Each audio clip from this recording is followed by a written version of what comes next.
सहनाववतु सहनौ भुनक्तु सह वीर्यं करवावहै तेजस्विनावधीतमस्तु मा विद्विषावहै। ओम शांति शांति शांति। योग दर्शन की 156वीं कक्षा है। दूसरे पाद के 30वें सूत्र को लेकर के हम विचार कर रहे हैं। अहिंसा, सत्य, अस्तेय, ब्रह्मचर्य और अपरिग्रह। मेरी आवाज सबको ठीक से सुनाई दे रही है? हाँ, पर मैं ऐसे जगह पर हूँ, ये कभी भी बिजली जा सकती है और इंटरनेट बहुत स्लो चल रहा है यहाँ पर। तो जो भी होगा वो आपके सामने स्पष्ट होगा। अगर बंद हो जाए तो समझ लेना कक्षा होगी नहीं जी। तो आइए, हमारा जो प्रसंग चल रहा है, यम उपरमे, दुखों को छुड़ाने वाले को यम कहते हैं, अविद्या को छुड़ाने वाले को यम कहते हैं। और यम 5 हैं, जैसा कि हमने कल विचार किया है। अहिंसा, सत्य, अस्तेय, ब्रह्मचर्य और अपरिग्रह। और अहिंसा की परिभाषा करते हुए महर्षि वेदव्यास ने जो कहा है, अहिंसा सर्वथा सर्वदा सर्वभूतानां अनभिद्रोहः। मन, वाणी और शरीर से सभी कालों में, किसी भी परिस्थिति में, किसी भी स्थिति में प्राणी मात्र के प्रति द्रोह न करना, वैर न करना। और ये जो अहिंसा है, ये कितना महत्व रखता है, उसके लिए ऋषि ने कहा है, उत्तरे च यम नियमाः तन्मूलाः। अहिंसा के बाद के जो 4 यम और 5 नियम, ये 9 के 9 अहिंसा मूलक हैं। अर्थात इन 9 के पीछे, इन 9 के मूल में अहिंसा विद्यमान है। अर्थात इन 9 का आधार अहिंसा है। तद सिद्धि परतया एव, उस अहिंसा को सिद्ध करने के लिए बाकी 9 काम करते हैं। तत् प्रतिपादनाय प्रतिपाद्यन्ते, और उस अहिंसा को प्रतिपादित करने के लिए, उसको अक्षुण्ण करने के लिए ही इनको आचरण में लाया जाता है। तद अवदात रूप करणाय एव उपादीयन्ते, उस अहिंसा को अवदात अर्थात विशुद्ध बनाए रखने के लिए, उसको पवित्र बनाए रखने के लिए ही बाकी 9 यम और नियमों को उपादीयन्ते ग्रहण किए जाते हैं, उनको अपनाए जाते हैं। ये बात हमने कल समझने का प्रयत्न किया। तो ये जो अहिंसा है, ये अहिंसा इन सब का मूल है, ये बात कही जा रही। देखिए, बिजली चली गई, देख नहीं सकता मैं।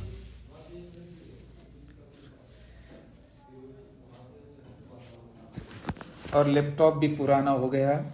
ये बिजली जब तक लगी रही थी तब तक चलता है, बिजली समाप्त हो जाएगा, लैपटॉप भी बंद हो जाएगा, बैटरी इसका नहीं रहा, ऐसा लगता है। हाँ जी, क्या हो गया, क्या करें? अब ये जो स्थिति है,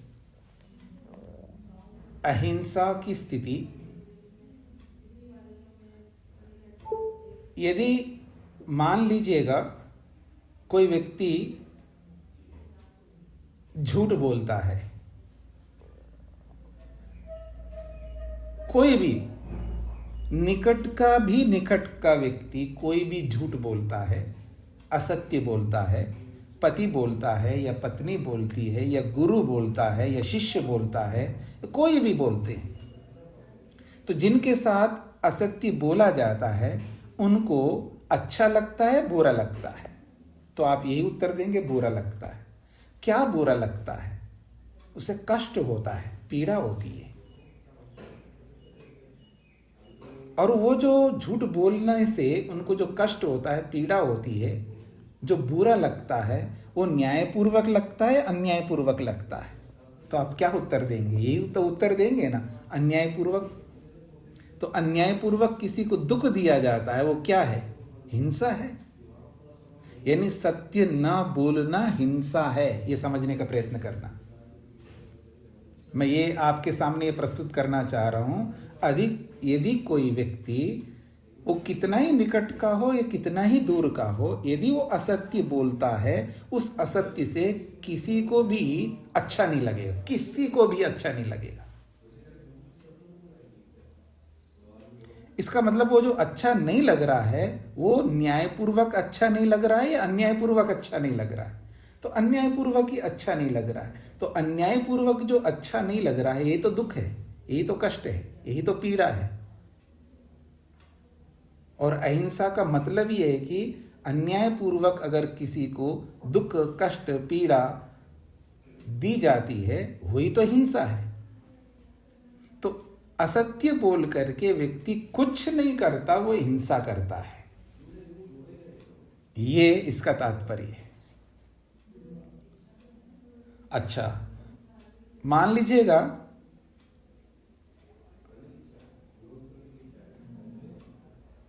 किसी का घर मेरे को बुलाया, आप ही के किसी ने घर में, अपने घर में बुलाया, और जो रूम दिया है मेरे को, उस रूम के अंदर अलमारी है, उसमें बहुत पैसे रखा हुआ है, बहुत पैसा।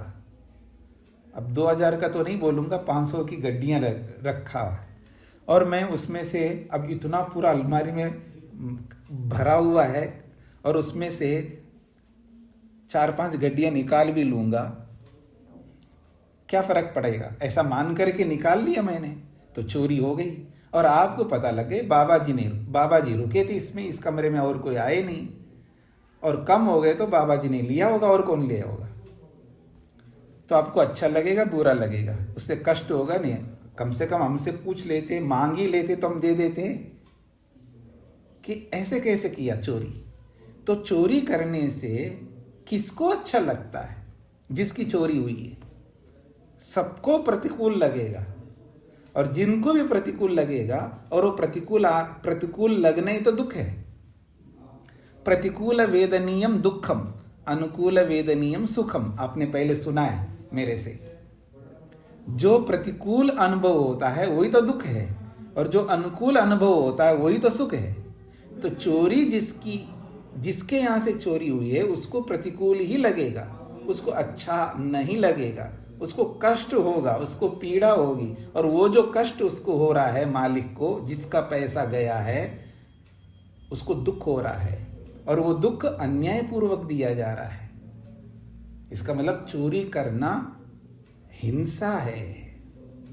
किसकी हिंसा? जिसकी चोरी होती है उसकी हिंसा, जिससे झूठ बोला जाता है उसकी हिंसा। और ऐसे व्यभिचार के साथ जोड़ दीजिएगा। व्यभिचार बिना इच्छा के अगर कोई गलत व्यवहार करेगा तो उसको दुखी होगा, दुखी होगा। तो चाहे झूठ बोले तो हिंसा, चोरी करे तो हिंसा, व्यभिचार करे तो हिंसा, और परिग्रह करे तो भी हिंसा है। हाँ जी, कपड़े खरीदते जाओ, कितनी जोड़ियाँ हैं जी? हाँ जी, पता नहीं, गिना ही नहीं कितनी जोड़ियाँ हैं। आप कपड़े खरीदते जाओ, आप मकान बनाते जाओ, आप ज़मीनें खरीदते जाओ, और जितना ज़्यादा आप लेते रहेंगे तो बढ़ेंगे भाव। कोई खरीदने वाला नहीं मिल रहा हो तो भाव घटेंगे या बढ़ेंगे? आप ही बोलो। यदि जमीन कोई खरीदने वाला नहीं मिल रहा है, कोई खरीद नहीं रहा है, तो भाव उसके घटेंगे या बढ़ेंगे? जो प्रोडक्ट बन रहे हैं, जो खरीद नहीं रहे कोई, तो उसके भाव घटेंगे या बढ़ेंगे? घटेंगे। तो आप खरीद करके भाव बढ़ा रहे हैं और गरीब लोगों को मिल नहीं रहा है, तो उसको दुख होगा नहीं होगा? आपके परिग्रह से गरीबों को दुख होगा नहीं होगा? बिल्कुल होगा। तो आप हिंसा कर रहे हैं। अब इकट्ठा करते जाओ, जो जितना ज्यादा इकट्ठा करता है उतनी अधिक हिंसा करता है। जो जितना ज्यादा एकत्रित करता है, संग्रह करता है, तो समझ लेना वो उतनी अधिक हिंसा करता है। पता नहीं क्या क्या इकट्ठा करके रखते हैं आप। कमाल है, कमाल है।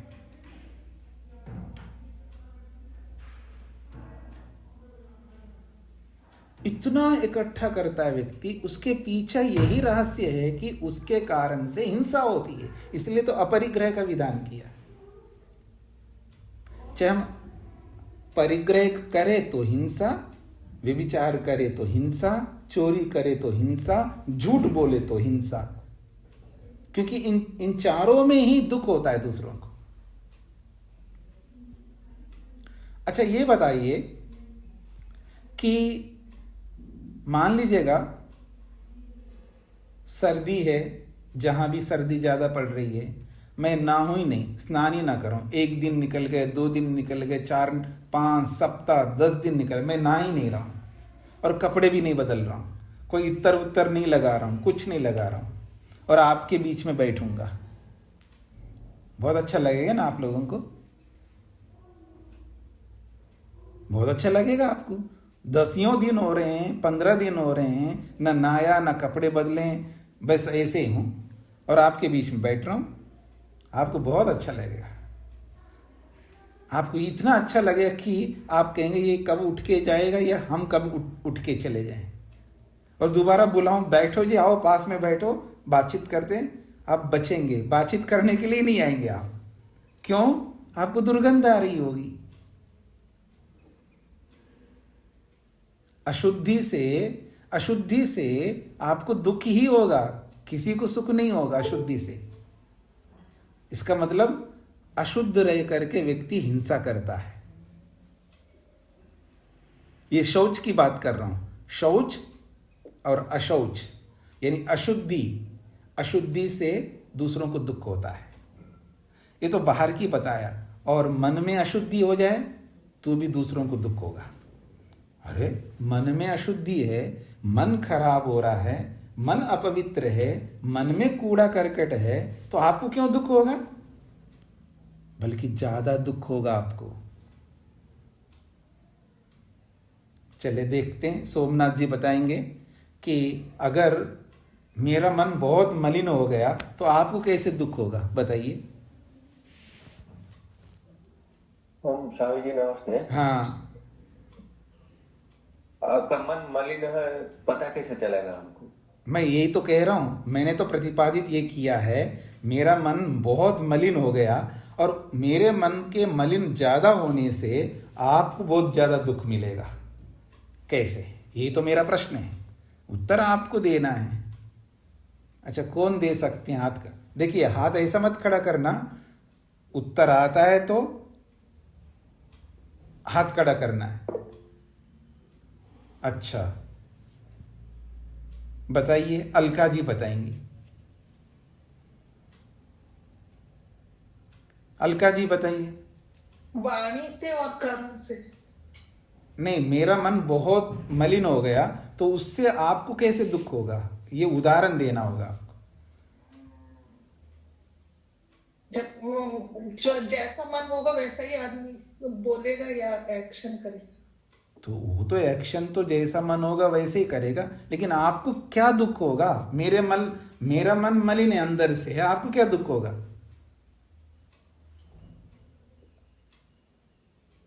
नहीं बता रहे हो ना? हाँ, अच्छा, अल्पना जी बताएंगी। नमस्ते स्वामी जी। हाँ जी स्वामी जी, जो भी हमारे मन में होता है वो किसी न किसी रूप में शरीर से और वाणी से अभिव्यक्त हो ही जाता है।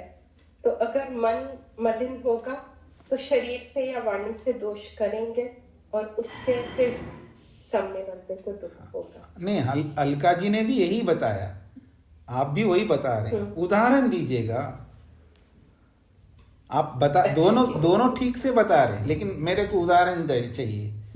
क्यों, कैसे दुख होगा आपको? मेरे मन मलिन होने से कैसे दुख होगा? उधर जैसे स्वामी जी, मन में मलिनता जो है वो काम क्रोध इस रूप में किसी भी रूप में हो सकती है।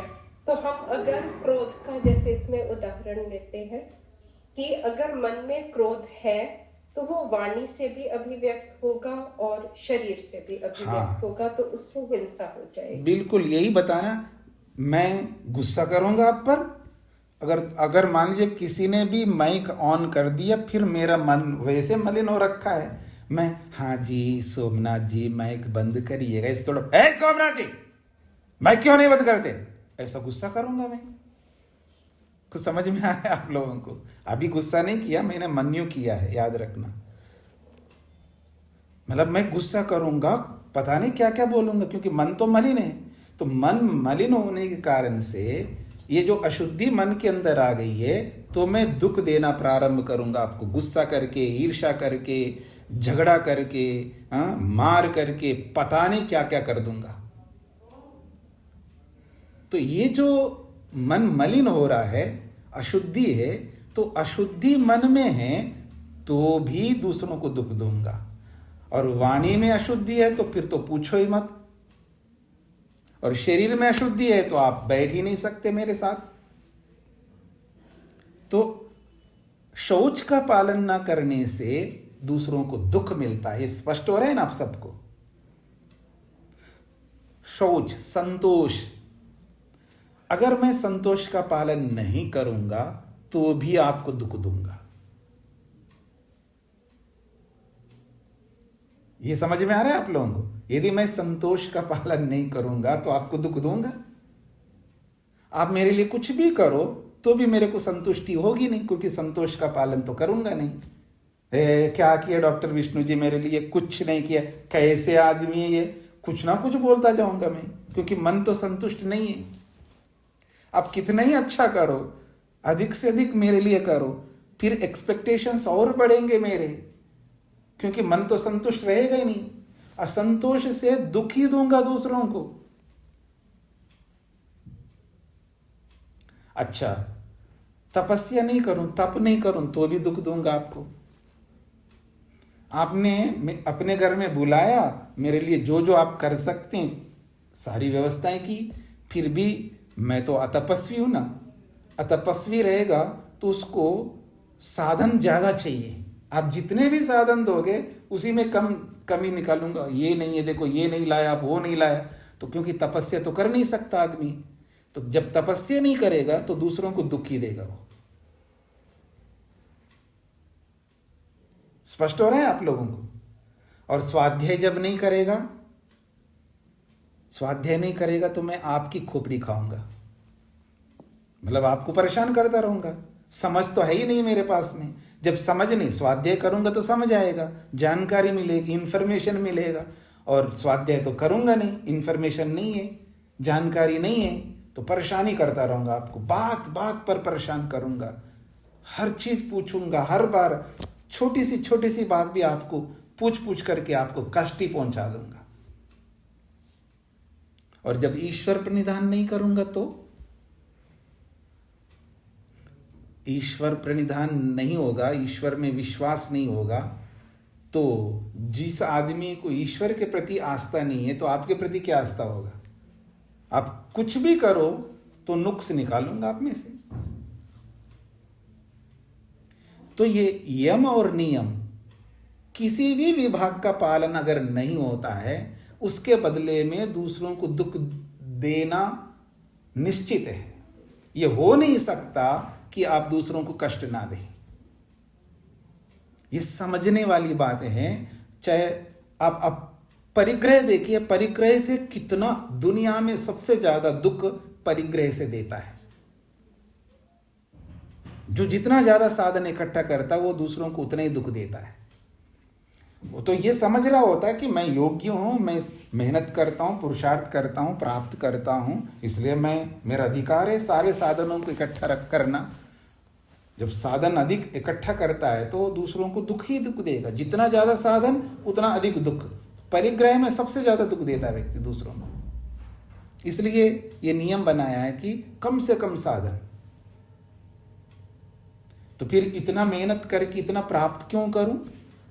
तो प्राप्त आपको कितना चाहिए, बाकी प्राप्त करो। वयम श्याम पतयोरयीनाम, लेकिन प्राप्त करके अभावग्रस्त लोगों को दो, जिससे आपका पुण्य बढ़ेगा, आपका कर्माशय बढ़ेगा, उत्कृष्ट कर्माशय बढ़ेगा। अच्छे से अच्छा भोगो, इसका कोई मना नहीं है। अच्छे से अच्छे भोगने का मतलब भाई आप एक ही घर में तो रह सकते हो अच्छे से अच्छे ढंग से। 10 मकान खरीद के क्या करोगे?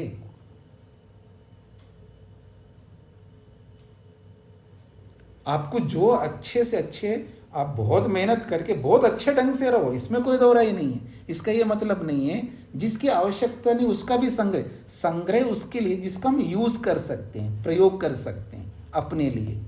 जो अपने लिए प्रयोग ही नहीं कर सकते जिसका, तो फिर तो दूसरों के लगा दो ना परोपकार में। न परोपकार में लगाता है न खुद प्रयोग करता है, तो ऐसी स्थिति में उसका संग्रह जो है दुखदायी बनता है। तो ऐसे सबके साथ लगा सकते हैं। तो ये 9 के 9 हिंसा को रोकने वाले होते हैं। सत्य, अस्तेय, ब्रह्मचर्य, अपरिग्रह, शौच, संतोष, तप, स्वाध्याय और ईश्वर प्रणिधान, ये सब के सब 9 के 9 हिंसा को रोकने वाले होते हैं, अहिंसा को पुष्ट करने वाले होते हैं। अहिंसा के लिए, अहिंसा की सिद्धि के लिए इन सब का व्यवहार करना होता है। सत्य बोलना, चोरी ना करना, ब्रह्मचर्य का पालन करना, संग्रह ना करना, ये अहिंसा को पुष्ट करने के लिए, अहिंसा को बढ़ाने के लिए ये।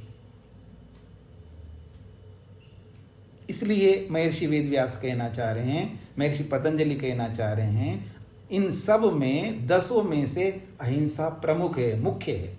अहिंसा परमो धर्म, ये जो अहिंसा है ये उत्कृष्ट धर्म है, क्योंकि इन सब से हम दुख देते हैं। इसलिए वो दुख ना देने के लिए सत्य बनाया है, दुख ना देने के लिए अस्तेय बनाया, दुख ना देने के लिए ब्रह्मचर्य बनाया, दुख ना देने के लिए अपरिग्रह को बनाया, दुख ना देने के लिए शौच बनाया है, दुख ना देने के लिए संतोष को बनाया, दुख ना देने के लिए तप को बनाया है, दुख ना देने के लिए स्वाध्याय को बनाया, दुख ना देने के लिए ईश्वर प्रणिधान बनाया। ये सब मिलकर के अहिंसा को मजबूत करते हैं, पुष्ट करते हैं, अहिंसा के स्तर को बढ़ाते हैं। इसलिए ये बात कही गई है। अब आगे कह रहे हैं तथा च उक्तम, ऐसा ही किसी ऋषि ने बात कही है। इस अहिंसा के संदर्भ में किसी ऋषि ने एक बात कही है। क्या कही है? स खलु अयम ब्राह्मणः यथा यथा व्रतानि बहूनि समादित्सते। स खलु अयम ब्राह्मणः यथा यथा व्रतानि बहूनि समादित्सते। ये केवल अहिंसा के लिए नहीं, ये पूरे यम के लिए बात कही जा रही है। पूरा यम, अहिंसा, सत्य, अस्तेय, ब्रह्मचर्य, अपरिग्रह, भले ही ये सब मिलकर के अहिंसा को पुष्ट करते हैं, लेकिन सभी को लिया जा रहा है। स खलु अयम ब्राह्मण, वह यह ब्राह्मण। पीछे भी मैंने आपके सामने रखा था, ब्राह्मण शब्द प्रसंग के अनुसार अलग अलग अर्थों को लेकर के आता है। यह ब्राह्मण का अर्थ है योगी, योगी को भी ब्राह्मण कहा गया है। देखिए, प्रसंग योग का चल रहा है, लेकिन ब्राह्मण शब्द का प्रयोग क्यों किया जा रहा है? तो योगी नहा बोलना चाहिए, योगी शब्द का उच्चारण करना चाहिए। योगी बोलते, लेकिन ब्राह्मण बोला जा रहा है। यानी ब्राह्मण इसलिए बोला जा रहा है, जो ब्राह्मण का मतलब ब्रह्मणि स्थितो ब्राह्मण, ब्रह्मस्थो, यह ब्रह्मस्थो भवति स ब्राह्मण। जो ब्रह्म में स्थित होता है, जो ब्रह्म, जिसको आप कहते हैं ना ब्रह्मनिष्ठ, जो ब्रह्म में निष्ठ होता है, ब्रह्म में स्थित होता है, ब्रह्म में विराजमान होता है, उसी को ब्राह्मण कहते हैं। इसलिए यहाँ जानबूझ करके ब्राह्मण शब्द का प्रयोग किया है, क्योंकि वो ब्रह्म में स्थित होता है, ब्रह्म में रहता है, ब्रह्म के अंदर जीता है, ब्रह्म की अनुभूति करता है। क्योंकि ब्राह्मण विद्या का भी सूचक है ना, विद्या का चिन्ह है। ब्राह्मण में सर्वाधिक विद्या होती है और विद्या सीधा परमात्मा के साथ जोड़ने वाली होती है। इसलिए जो ब्रह्म में स्थित होता है, जो ब्रह्म में विराजमान होता है, ब्रह्म का अनुभव कर रहा होता है, उसको भी ब्राह्मण कहते हैं। इसलिए योगी को भी यहाँ पर ब्राह्मण शब्द से बोला है। यथा यथा स खलु अयम ब्राह्मणा, वह यह ब्राह्मण जैसे जैसे बहूनि व्रतानि समादित्सते, बहुत सारे व्रतों का पालन करता है। व्रत तो 5 ही हैं, अहिंसा, सत्य, अस्तेय, ब्रह्मचर्य, अपरिग्रह, इन 5 को व्रत बोला है। और कैसे व्रत बोला है? महाव्रत बोला है इनको। बहुत बड़े व्रत है, आगे बताएंगे इसके बारे में। तो बहुत बड़े व्रत बताए इन 5 को, और ये जो नियम हैं वो इसके भाई हैं।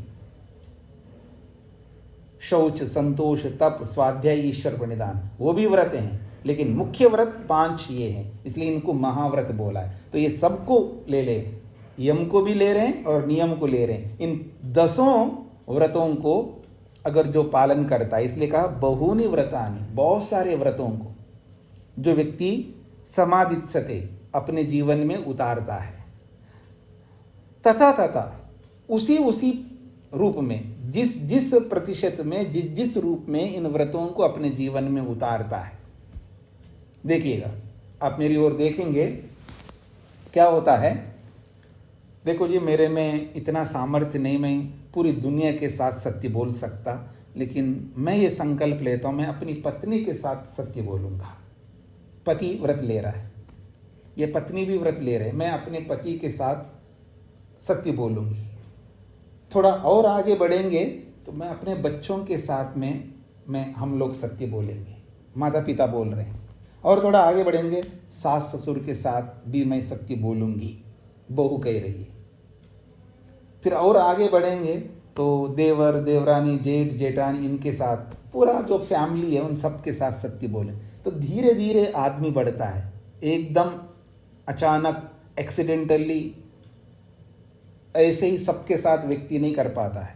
तो धीरे धीरे अपने स्तर को बढ़ाता है, इन व्रतों को धीरे धीरे बढ़ाता है। तो इसलिए कह रहे हैं यथा यथा, जैसे जैसे अपनी योग्यता के अनुसार, अपने ज्ञान विज्ञान के अनुसार, अपने पुरुषार्थ के अनुसार, बहूनि व्रतानि, बहुत सारे व्रतों को, समादित्सते, पालन करता है। सत्य के भी अलग अलग व्रत होते हैं, अहिंसा के भी अलग अलग व्रत होते हैं, सबके अलग अलग व्रत हो, क्योंकि अहिंसा एक नहीं है ना, बहुत प्रकार की अहिंसा है। सत्य एक नहीं है, बहुत प्रकार का सत्य है। अस्तेय एक प्रकार का नहीं, बहुत प्रकार का अस्तेय है। ये आगे बताएंगे कितने कितने प्रकार के होते हैं। इसलिए कहा बहूनि व्रतानि, बहुत सारे व्रत हैं ये। सत्य के भी बहुत हैं, अहिंसा के भी बहुत हैं, ऐसे सबके बहुत सारे हैं। इसलिए बोले यथा बहूनि व्रतानि, बहुत सारे व्रतों को, समादित्सते, व्यवहार में उतारता है योगी ब्राह्मण। और जिस अंश में उतारता है, जिस प्रतिशत में उतारता है, तथा तथा उसी प्रतिशत में प्रमाद कृतेभ्यः हिंसा निदानेभ्यः निवर्तमानः। प्रमाद कृतेभ्यः, देखिए दुनिया में मनुष्य जितना प्रमाद करता है ना, उतना और कोई नहीं कर सकता। जितना प्रमाद मनुष्य करता है, उतना प्रमाद दुनिया में और कोई नहीं कर सकता। पशु तो बेचारे हैं, बस खाने के लिए प्रमाद कर सकते हो। और बैल को जब हल जोतने के लिए उठाएं तो शायद कभी कभी वो प्रमाद कर सकता होगा। उनके प्रमाद छोटे मोटे होते हैं, लिमिटेड होते हैं पशुओं के, क्योंकि इतना नॉलेज नहीं है ना उनके पास में। नॉलेज तो हमारे पास है, जानकारी तो हमारे पास में। बड़े चतुर होते हैं हम लोग, क्या चतुराई करते हैं हम लोग। पति कितना चतुर होता है पत्नी के सामने प्रमाद करने के लिए। जब प्रमाद करना है उनको, बड़े चतुरता से वो ऐसा प्रमाद कर देता है तो पत्नी समझ नहीं पाती है। ऐसे पत्नी ऐसी चतुराई से वो प्रमाद करती है, पति पहचान नहीं पाता है। गुरु ऐसी चतुराई करता है, शिष्य भी नहीं पहचान पाता है, और शिष्य भी ऐसी चतुराई करता है, गुरु भी नहीं पाए। हम लोग ऐसे विचित्र प्राणी, हम लोग बहुत विचित्रता से हम लोग ऐसे गिरगिट की तरह कैसे बदलते हैं रंग अपना। कमाल के लोग हैं हम लोग, आश्चर्य होता है। तो ये जो प्रमाद होता है ना, प्रमाद का मतलब होता है लापरवाही। जानबूझ करके नियमों को हटाना, जीवन में से उल्लंघन करना नियमों का, व्रतों का, जानबूझ करके लापरवाही। तो ये जो हमारी लापरवाही है वो विचित्र प्रकार की होती है। तो यही कह रहे हैं, तथा तथा उसी प्रकार से जितने अंश में यम नियमों का पालन हम करते रहेंगे, उतने ही अंश में जो प्रमाद के कारण से, प्रमाद कृतेभ्य, प्रमाद के कारण से हिंसा निदानेभ्य, जो हिंसा आदि जो भी उपाय हैं, उन उपायों से निवर्तमान हम छूटते जाएंगे। क्योंकि जब इनका अहिंसा आदि का पालन जब करेंगे ना, प्रमाद नहीं होगा, और प्रमाद के कारण से जो हिंसा आदि दोष आते हैं वो नहीं होंगे।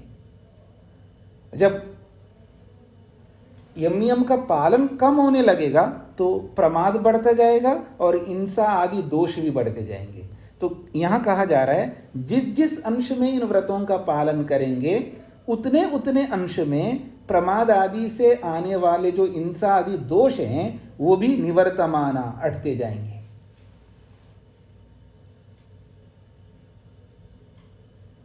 और जब ये प्रमाद आदि दोष नहीं होंगे तो हिंसा आदि दोष जब दूर होते जाएंगे तो तामेव अवधात रूपाम अहिंसाम करोति।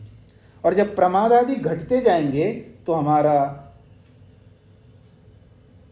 जो झूठ है वो भी घटता जाएगा, हमारी चोरी भी घटती जाएगी, हमारी जो व्यभिचार की प्रवृत्ति है वो भी घटती जाएगी, हमारी जो संग्रह की प्रवृत्ति है वो भी घटती जाएगी, और अशुद्ध रहने की प्रवृत्ति भी घटती जाएगी। ऐसे सबके साथ लगाइए। तो जैसे जैसे व्रतों का पालन करते जाएंगे, वैसे वैसे प्रमाद आदि दोषों से जो हिंसा आदि दोष होने लगते हैं वो दोष निवर्तमान, हटते जाएंगे उसी अंश में। और जितने अंश में वो दोष हटते जाएंगे, उतने अंश में तामेव अवधात रूपाम अहिंसा, उसी विशुद्ध अहिंसा को वो कर रहा होता है, अर्थात अहिंसा को बढ़ा रहा होता है। क्योंकि अहिंसा की पराकाष्ठा तक पहुंचना होता है। जैसे कोई कहता है जी मैं अहिंसक हूं, तो अहिंसक का मतलब है वो हिंसा, बहुत सारी हिंसा को छोड़ दिया है। धीरे धीरे व्यक्ति हिंसा को छोड़ता है। जैसे मैं आपको उदाहरण दूं कि कोई नॉनवेज करने वाला होता है ना, अब वो क्या कर, हाँ जी आपने छोड़ दिया जी मांस खाना, छोड़ दिया जी, लेकिन मछली तो खाता हूं, मछली भी छोड़ देना है। अच्छा मछली क्यों छोड़ देना? अच्छा अंडे तो खाता हूं जी। ऐसा मतलब कोई प्राणी, जैसे चाइना के लोगों को सुना होगा ना आपने, चीनी लोगों को, कोई ऐसा प्राणी बचा है क्या वो नहीं खाते हों? क्या नहीं खाते हैं? चाइना के लोग क्या नहीं खाते हैं? अब इतने प्रकार के प्राणियों को खाने वाले को छुड़ाना हो तो एकदम तो कैसे छोड़ेगा वो? तो थोड़ा धीरे धीरे छोड़ेगा। ऐसे मनुष्य भी मुर्गा भी खाता है, मुर्गी भी खाता है, खरगोश को भी खाता है, और सूअर को भी, जंगली सूअर होते हैं उनको भी पता नहीं क्या क्या खाता है आदमी। तो जब उसको इस मांस को छुड़ाना है ना, वो धीरे धीरे छोड़ता है, सारे मांसों को एकदम छोड़ नहीं सकता वो। तो ऐसे ही हम लोग, वो तो हमें हंसी इसलिए आती है क्योंकि हम ये खाते नहीं हैं, लेकिन झूठ तो बोलते हैं ना, अलग अलग प्रकार के झूठ। तो ये जो अलग अलग प्रकार के अलग अलग लोगों के साथ झूठ बोलते हैं ना, एकदम कैसे छोड़ेगा वो झूठों को? धीरे धीरे छोड़ेगा, धीरे धीरे छोड़ेगा। ऐसे ही चोरियां, अलग अलग प्रकार की चोरियां हैं, वो एकदम कैसे छोड़ेगा? एकदम छोड़ेगा तो उसका पूरा बिजनेस ही ठप हो जाएगा उसका। और ये चोरी जो टैक्स, अलग अलग टैक्स जो बचाने का है ना, एकदम बंद हो जाएंगे ना, तो धीरे धीरे छोड़ता है आदमी। ऐसे सबके साथ लगाइएगा। तो ये कह रहे हैं जिस जिस रूप में यथा यथा बहुनि व्रतानि समादित्सते, जैसे जैसे बहुत सारे व्रतों को अपना रहा होता है जिस प्रतिशत में, तथा तथा उसी उसी प्रतिशत में प्रमाद कृतेभ्य, जो प्रमाद है, आलस्य है, जितने भी दोष होते हैं ना हमारे, तो प्रमाद आदि जितने भी दोष है, उन दोषों से जो हिंसा आदि दोष होने होते हैं, वो सारे दोष भी निवर्तमाना, उसी प्रतिशत में वो घटते हुए जाएंगे। और जिस प्रतिशत में वो घटते जाएंगे, तो वो घटते हुए ताम एवा, उसी अहिंसा को, जो कि अवधात रूपाम अहिंसाम, जो कि विशुद्ध रूपी जो अहिंसा है, उस अहिंसा को करोति, वो करने लगता है। अर्थात चोरी आदि को त्याग करता जा रहा है तो अहिंसा को बढ़ा रहा होता है, अहिंसा को पुष्ट कर रहा होता है, ये कहना चाह रहे हैं। हाँ जी, स्पष्ट हो रहा है जी आप सबको? किसी को समझ में ना आए तो पूछ सकते हैं। जो अभी हमने एक पैराग्राफ को पूरा किया है यहाँ पर, ये अगर इसमें से कोई बात समझ में नहीं आ रही हो। हाँ जी, निर्मला जी। नमस्ते स्वामी जी, थोड़ा नीचे वाला लाइन और एक बार थोड़ा सा स्पष्ट कर दीजिए। नीचे वाला कौन सा लाइन? कहाँ से? तभी जो बोले प्रमाद कृतेभ्य जी, हिंसा निधने। ठीक है।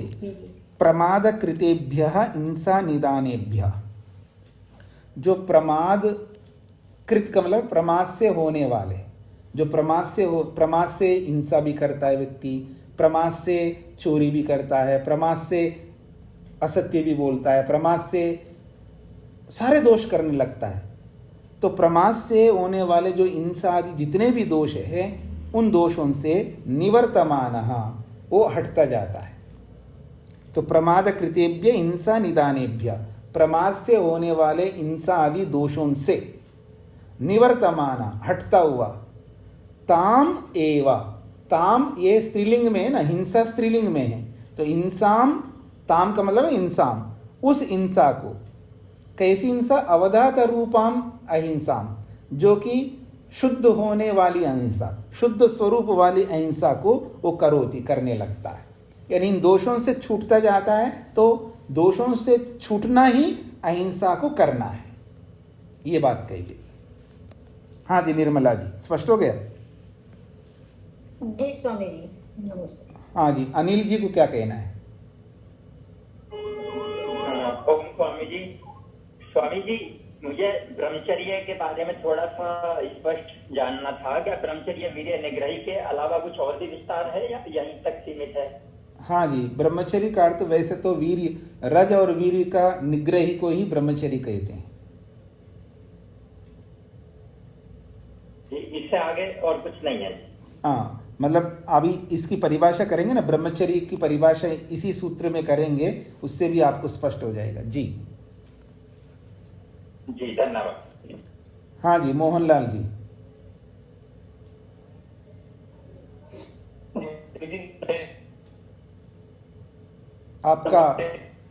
आपका इंटरनेट। जी स्वामी जी, संतोष और तप, इनके ना करने से, इनके पालन ना करने से दूसरों को हम हिंसा किस तरह से देते हैं? जी जी,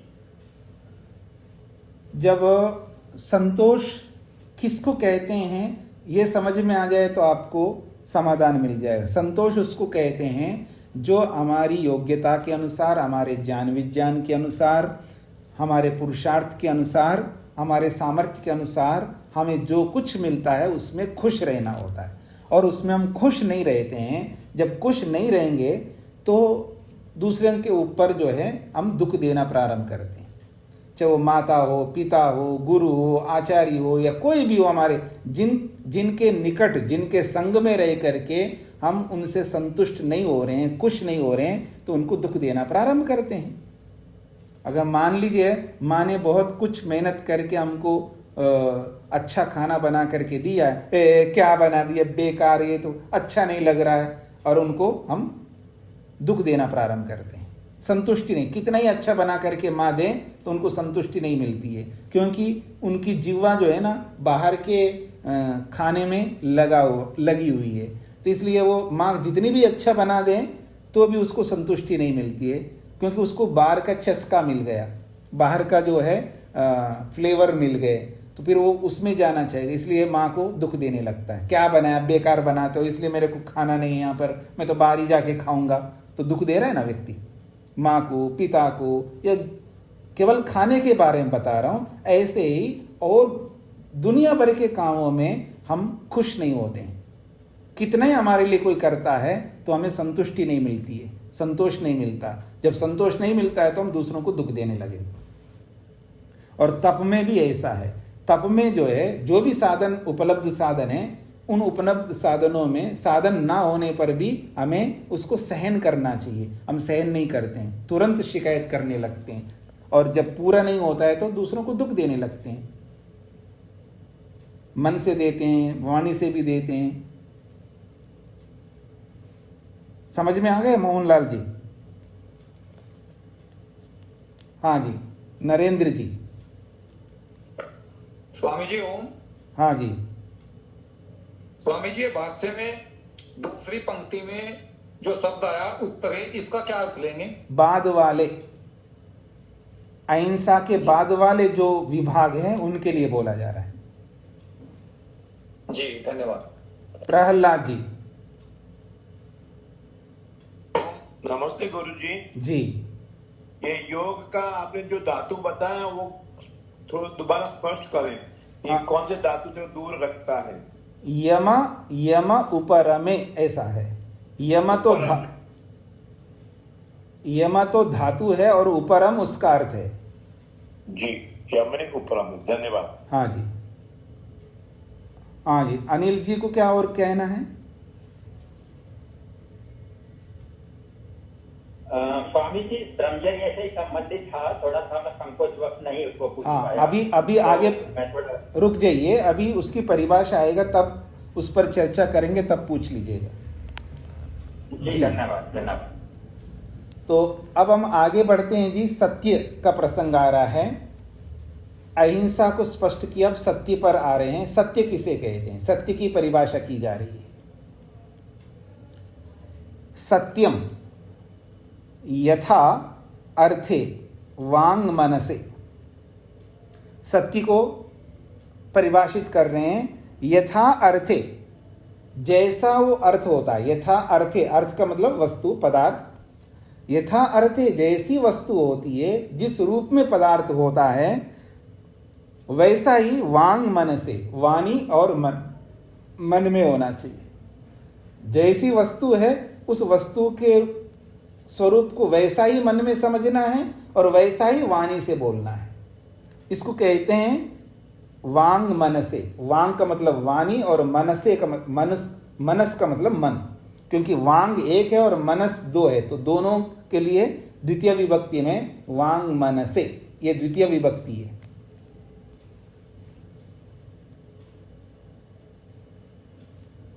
आप में से कोई संस्कृत को समझने वाले होंगे, लेकिन मनः मनसी मनांसी, मनसी होता है, लेकिन यह मनसे पड़ा है। तो ये व्याकरण के अनुसार है।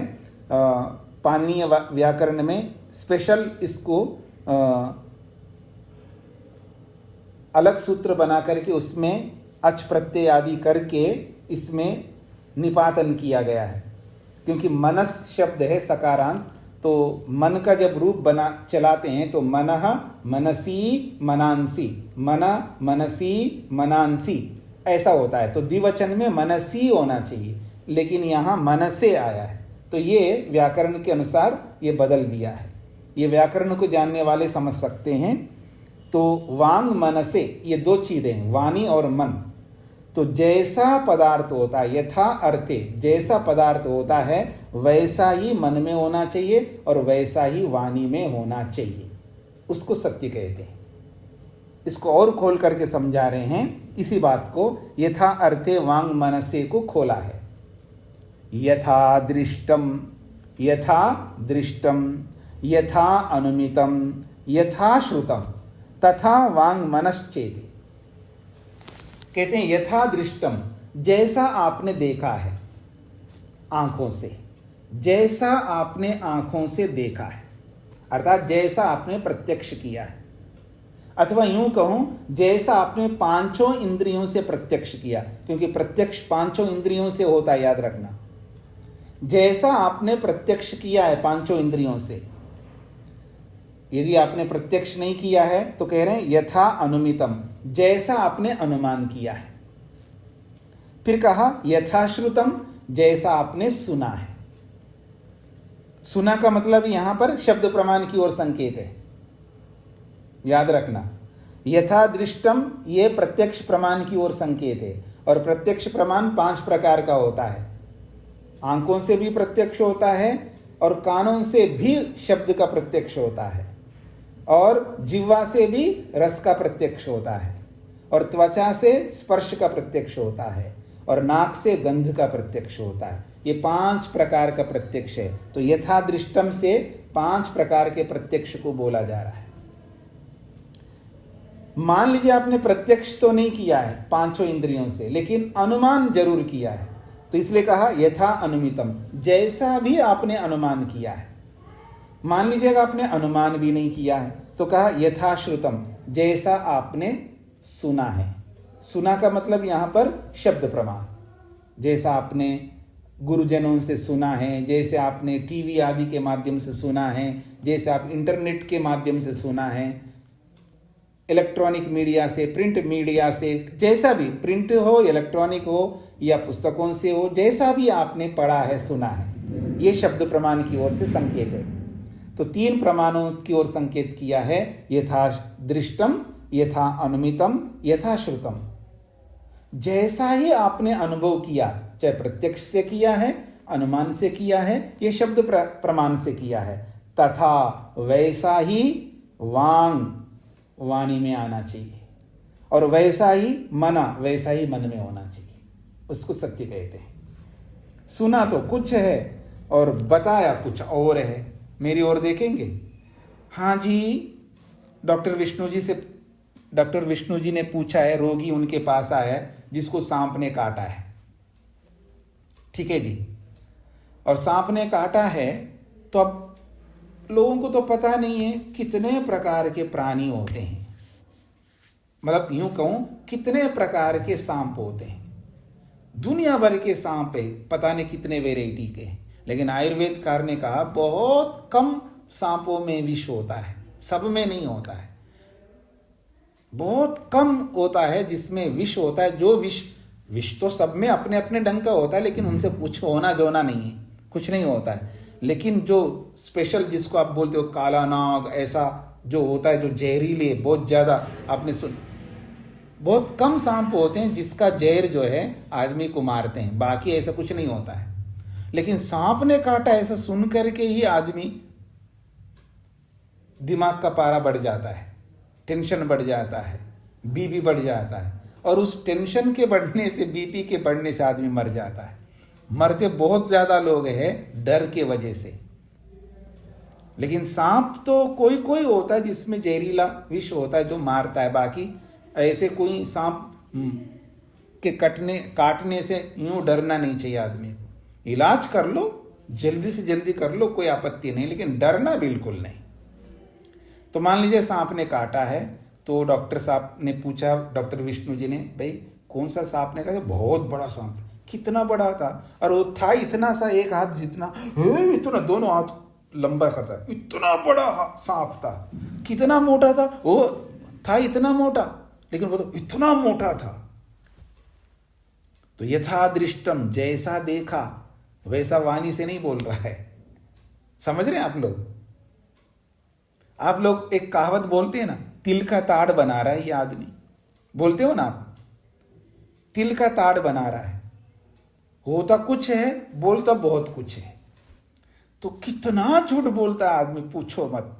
सास से पूछो कितना झूठ बोलती है, बहू से पूछो कितना झूठ बोलती है, पति से पूछो कितना झूठ बोलता है। मतलब जिसको भी उंगली लगाओ झूठ ही झूठ बोलता है। चिंता मत करना, गुरु से पूछो, वो भी कितना झूठ बोलता है, मैं किसी को नहीं छोड़ूंगा, चिंता मत करना। कहने का अभिप्राय ये, आदमी तिल का ताड़ बना देता है, यथार्थ नहीं बताता है, होता कुछ बताता कुछ है। ये सारा कितना झूठ बोलता है आदमी, बस पूछो मत। लेकिन ये शास्त्र कह रहा है यथा दृष्टम, जैसा देखा वैसे ही बताना। नहीं बताना आता है, बोल देखो मेरे को बता ना, मैंने देखा तो है लेकिन जी मेरे को बताना नहीं आता है। इससे तो छूट जाओगे आप और बता करके झूठ में चले जाओगे। जैसा देखा वैसा बताने का सामर्थ्य तो बता दो, नहीं है सामर्थ्य बोलो मत, जी मेरे को नहीं पता है जी, आप दूसरे से पूछ लेना। मतलब देखा जरूर है मैं, लेकिन मैं बता नहीं सकता, मेरे में बताने का सामर्थ्य नहीं है, ये बोल दो, ताकि झूठ नहीं बोलना। जैसा देखा वैसा ही मन में लाना है और वैसा ही वाणी में बोलना है। और देखा नहीं है, अनुमान किया है, तो जैसा अनुमान किया वैसा ही बताना है आपको। अनुमान किया कुछ और है और बताया कुछ और है, ऐसा नहीं कर सकते।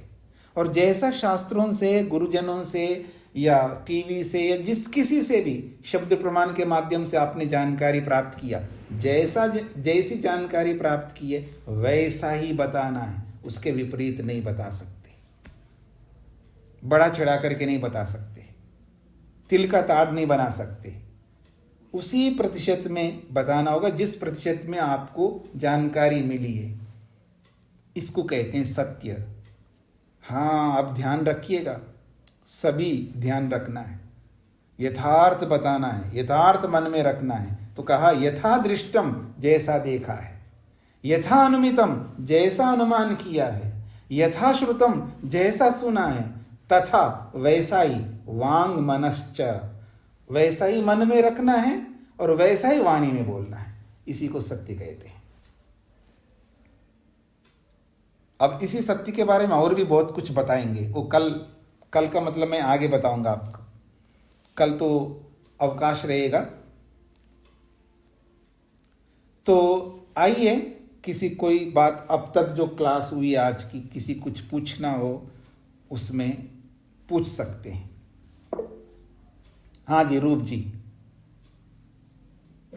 ओम स्वामी जी। जी स्वामी जी, जैसे अहिंसा के बारे में बताया, तो अगर हिंसा करते हैं तो वो अपुण्य कर्म में ही आता है स्वामी जी?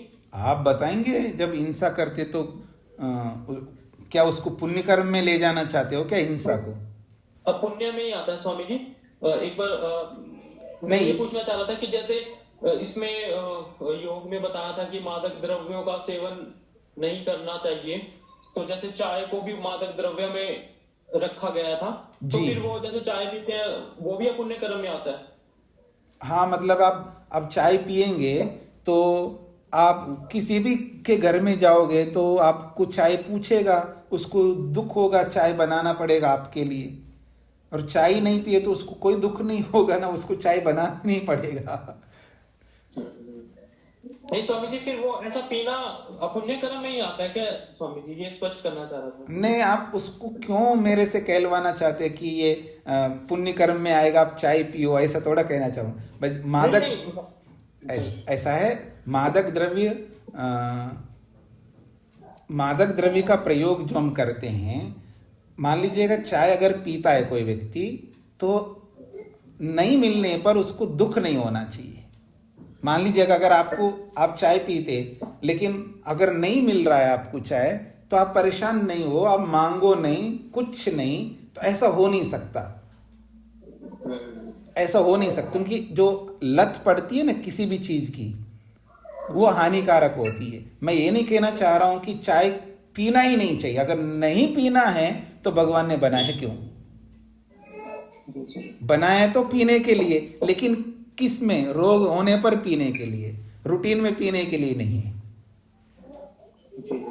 जैसे मान लीजिएगा अल्कोहल है, अल्कोहल जो है बहुत कुछ प्रयोग होता है आयुर्वेद के मेडिसिनों में। जैसे आसव होते हैं, जितने भी आसव होते हैं सब में अल्कोहल होता है, लेकिन उसमें कम मात्रा में होता है और उसको हम दवाई की तरह पीते हैं। एक ढक्कन मान लीजिए द्राक्षासो ले रहा है कोई, तो एक ढक्कन वो लेता है और बाकी एक ढक्कन पानी मिलाता है, पीता है। ऐसा थोड़ा है उसको द्राक्षासो को शराब की तरह पीने लग जाओ, आप नहीं पी सकते ना।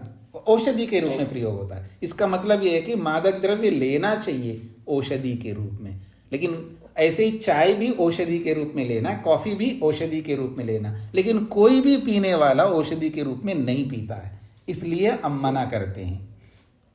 मेरी बात समझने का प्रयत्न करना। मैं ये नहीं कहना चाह रहा हूं कि चाय किसी को नहीं पीना चाहिए। अगर किसी को नहीं पीना चाहिए इसका मतलब भगवान ने बनाए क्यों?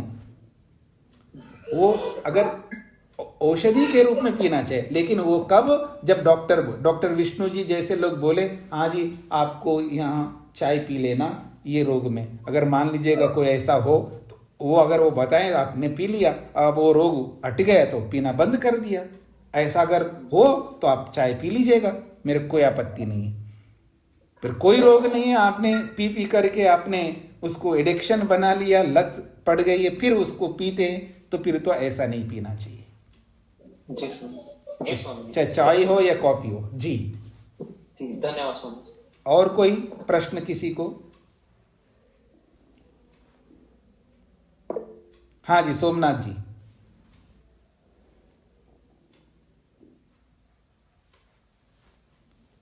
हाँ माइक खोलिएगा, माइक नहीं खुला है। स्वामी जी आप कह रहे थे कि मकान 2-3 ठो नहीं बना के एक ही मकान बनाओ और उसमें शांति रहो, संतुष्ट रहो। जी अगर बच्चों के लिए कोई मकान बनाया जाता है तो या वो कोई इच्छा में जाता है क्या? नहीं, ऐसा है कि वो आवश्यकता देखी जाती है ना, किसको क्या नीड है, क्या जरूरत है, क्या आवश्यकता है। तो आवश्यकता अगर है तो बनाने में मेरा कोई आपत्ति नहीं है, लेकिन बिना आवश्यकता ही बना करके मकान खरीदते हैं या बनाते हैं, फिर उसमें रहना सब में तो होता नहीं है। बाकी उसको किराए पे चढ़ाना फिर या ये करना या उसको बढ़ाना, तो इन्वेस्टमेंट करता है ना व्यक्ति, अनावश्यक इन्वेस्टमेंट करके ऐसा करता है तो वो परिग्रह में जाता है। लेकिन अगर आपके बच्चों के लिए आवश्यकता है या किसी के बच्चे के लिए आवश्यकता है तो आवश्यकता में बनाने में कोई आपत्ति नहीं है ना। जी आवश्यकता का निषेध नहीं है, अनावश्यकता का निषेध किया जा रहा है परिग्रह में। मैं आपको उदाहरण देता हूं। मान लीजिएगा मेरे को 2 जोड़ी कपड़े चाहिए, मेरे को इतनी आवश्यकता है, लेकिन प्रधानमंत्री को 2 जोड़ी से काम नहीं चलेगा। समझ रहे मेरी बात को? राष्ट्रपति को 2 जोड़ी से काम नहीं चलेगा, या और भी कोई आप में से भी बहुत सारे लोग होंगे उनको 2 जोड़ी से काम नहीं चलेगा, तो जितनी आवश्यकता उतना रखेगा। लेकिन बहुत सारे कपड़े, बहुत लोगों से मैं पूछता हूं कितने कपड़े हैं, उनको खुद को पता नहीं कितने कपड़े हैं। कभी कभी बारी आती है ऐसे पड़े रहते हैं बिना मतलब, जरूरत ही नहीं है। तो ऐसे जो अनावश्यक है, क्योंकि जितनी मेरी आवश्यकता है उतनी आवश्यकता दूसरे की हो, ये मैं नहीं कहना चाह रहा हूं। सबकी अपनी अपनी अलग अलग आवश्यकताएं होती है। जितनी आवश्यकता के लिए जो जो चाहिए उन सबको इकट्ठा करना परिग्रह में नहीं आता है, लेकिन हम बिना आवश्यकता के भी इकट्ठा बहुत कुछ करते हैं, उसका निषेध है। जी और किसी कुछ पूछना है तो समय हमारा पूरा हो रहा है। कल रविवार बंद रहेगी कक्षा, और सोमवार को भी अगर कक्षा का ना भी बने, ऐसी स्थिति आ जाए, कक्षा नहीं भी हो सकती है और हो भी सकती है। अगर नहीं होनी है तो मैं सूचना दूंगा, अगर होनी है तो वहाँ सूचना देने की आवश्यकता नहीं है, ना होने की सूचना जरूर दूंगा। क्योंकि मैं सेमिनार में आया हूँ, हम सब स्नातकों का सेमिनार होता है साल में एक बार 5 दिन का, तो उसके लिए मैं दूसरे गुरुकुल में आया हूँ। तो आगे कल से वो सेमिनार प्रारंभ होगा, तो मैं प्रयास करूँगा कक्षा लेने का, लेकिन किसी कारण से नहीं होना हो तो मैं सूचना कर दूंगा। अगर सूचना नहीं आई है तो कक्षा होगी, ऐसा मान के चलिए, लेकिन कल तो कक्षा बंद रहेगी। ओम शांति। शांति शांति शांति।